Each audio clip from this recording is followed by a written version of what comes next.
네, 잘 고른 종목 하나, 10종목 안 부럽다. 숨은 종목 찾기의 허정민입니다. 오늘 이 시간에는 이제 해외 곳곳에 숨어있는 종목 정보들 전해드리는 시간인데요. 오늘 이 시간에 도움 말씀에 US스탁의 안동우 팀장과 함께하겠습니다. 안녕하세요. 안녕하세요. 네, 팀장님, 오늘 숨은 종목 찾기 바로 모든 여자들의 로망이죠. 네.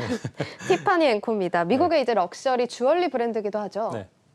예, 이 티파니 앤코는 유럽보다는 이제 미국에 기반을 둔 회사입니다. 네, 이 네. 대부분 이제 미국의 다수의 훌륭한 기업들이 있지만 이 럭셔리 브랜드 자체는 유럽에 기반을 둔 회사들이 많습니다. 네.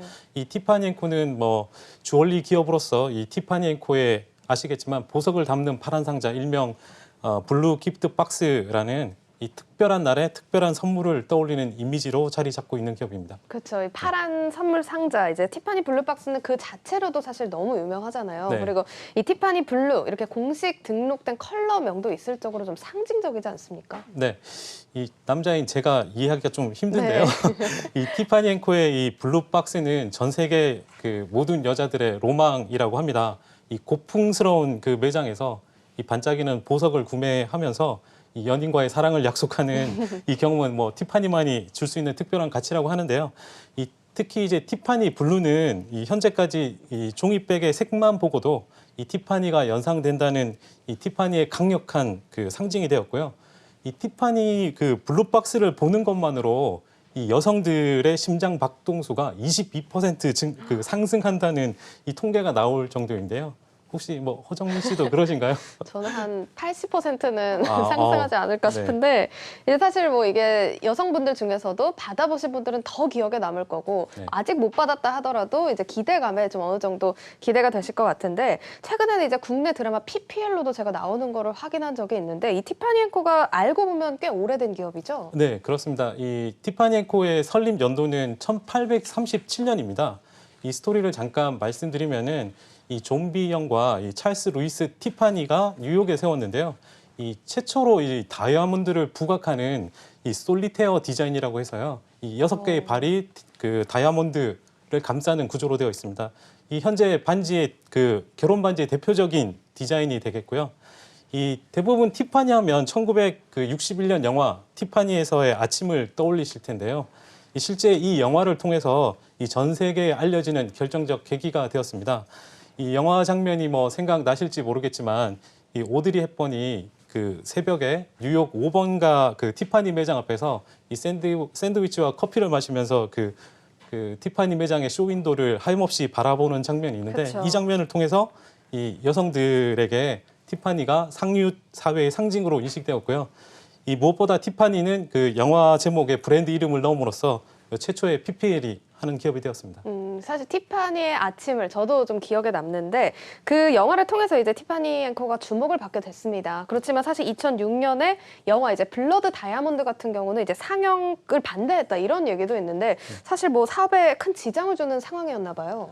예, 1987년 주식 시장에 상장한 티파니가 그 10년 동안 성장과 해외 시장 진출에 집중하게 되는데요. 네. 이를 위해서 당연히 더 많은 다이아몬드와 귀금속이 필요하게 됩니다. 그렇죠. 이 원석에서 귀금속이나 금 같은 것을 추출하려면은 이 독성 화학 물질을 사용하게 되고요. 특히 이제 다이아몬드 같은 경우는 원산지가 정치적 갈등이나 어떤 인권 남용 같은 그런 게 많은 국가일 경우에는 이 다이아몬드 판매에서 나오는 돈 같은 나오는 그렇죠. 돈의 폭력을 동반하는 경우가 많습니다. 네. 그래서 이 분쟁이 많은 다이아몬드에 대한 인식 때문에 이 레오나르도 디카프리오가 주연했던 영화 이 블러드 다이아몬드가 상영된 2006년 이후 그게 더 고조됐다고 볼 수 있습니다. 네, 사실 논란이 됐던 이제 사안이었던 만큼 이제 그 문제는 사실 티파니 앤코만의 문제는 아닌 것처럼 보여지는데 업계 전반으로 좀 우려가 있었을 것 같아요. 어떻습니까? 실제 그렇게까지는 아닌데요. 사실 문제는 이 티파니 앤코만의 문제에 국한된 게 아니고요. 이 다이아몬드 업계가 함께 풀어야 할 숙제로 보여집니다. 네. 이 10여 년이 지난 지금 이 티파니 앤코 외에도 이 많은 다이아몬드 업계가 이 유통 과정을 투명화하기 위해서 노력 중인데요. 최근 일부에서는 이 블록체인 기반 다이아몬드 추적 시스템 트레이서를 만들어서 운용 중에 있습니다.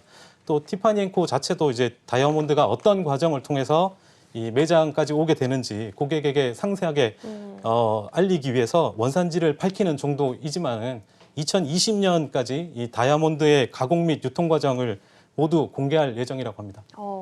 사실 뭐 윤리적인 문제는 좀 있었지만 어떤 선제적으로 좀 대응을 잘 했기 때문에 지금까지 좀 티파니 앤코가 탄탄한 흐름을 이어올 수 있어 보인다 이렇게 보이는데요. 지금 주가를 좀 살펴보겠습니다. 흐름을 보면은 2016년 하반기부터는 좀 좋아지다가 2018년 하반기부터는 또 꺾이는 모습이었거든요. 네. 어떤 이유가 있었나요? 예, 일단 먼저 그 주가 상승을 이끈 이유부터 살펴보면요. 네네. 이 핵심 소비층인 그 미국으로 오는 중국 관광객이 늘면서 매출이 YOY 기준 18% 증가한 것이 제일 큰 주가 상승 원동력이 되었고요. 미국과 일본의 경기 호조 또한 명품 수요 증가로 이어졌습니다. 이 직접 체험해보는 경험을 중시하는 그 밀레니얼 세대에 맞는 이 중저가 라인을 강화한 부분도 일정 기여했다고 볼 수 있고요. 이 반대로 이제 하락 원인도 이 중국과 글로벌 경기 둔화 우려에 있습니다. 이 미중 무역 분쟁 우려가 크게 반영됐는데요. 이 무역 전쟁의 지속은 티파니 앤코의 이 중국 성공에 영향을 미치기 시작했습니다. 이 컨설팅 그룹 그 베이앤 컴퍼니에 따르면은 전 세계 명품 소비자의 3분의 1이 중국인이고요. 2025년까지 50%까지 늘 것으로 이제 전망 중에 있습니다. 그만큼 그 중국인의 이 소비가 명품 업계에서 가장 결정적인 변수일 수밖에 없는데요. 또한 중국으로 수입되는 그 미국 보석에 대한 이 관세가 현재 평균 25%에 이르는 것으로 나타났습니다. 그래서 이 상황이 계속 진행되면 이 다가오는 분기에 이게 어떻게 바뀔지 좀 지켜봐야 하고요. 그리고 위안화 약세도 한복하는 모습이었습니다. 그렇군요. 사실 이 미중 무역 분쟁이 보석 업계까지 좀 타격이 미칠 줄은 몰랐는데 그렇다면 현재 이제 가격 조정이 좀 저가 매수의 기회가 될 수도 있겠네요. 네, 중장기적으로는 매수 기회로 보고 있습니다. 2019년 포워드 EPS가 약 $5로 추정되는데요. 이는 PER 18.55배에 해당됩니다. 10년 중간값이 뭐 22.23배니까 약 17% 할인 거래된다는 점에 주목하면 좋을 것 같습니다. 그렇군요. 사실 이제 현재 이제 조정 구간이 매수의 기회로 삼을 수 있다면 향후 또 어떤 전략을 선택해야 될지 전망도 좀 필요할 것 같은데 어떤 전망을 가지고 있을까요? 네, 일단 디지털과 밀레니얼 소비자들을 위한 마케팅에 집중해야 할 것으로 보이는데요. 2025년 이 온라인 명품 비중이 현재 10%에서 25% 증가할 것으로 보입니다. 실제 티파니가 2018년부터 디지털화에 투자를 시작했기 때문에 이 부분이 어떤 식으로 제품 판매 증가에 이어지고 네. 프리캐시 플로우가 흑자로 돌아서는지 본다면 다시 한번 주가 상승 모멘텀으로 나타날 수 있습니다. 그렇군요. 이제 2018년 하반기에만 이제 자본적 지출이 1억 7천만 달러 이상이었는데 이제 향후 투자에 따른 제품 판매량 증가가 보여지고 있다. 이렇게 이야기를 해주셨습니다. 자, 지금까지 숨은 종목 찾기 함께 하셨고요. 오늘은 럭셔리 주얼리 브랜드 티파니 앤코에 대해서 살펴봤습니다.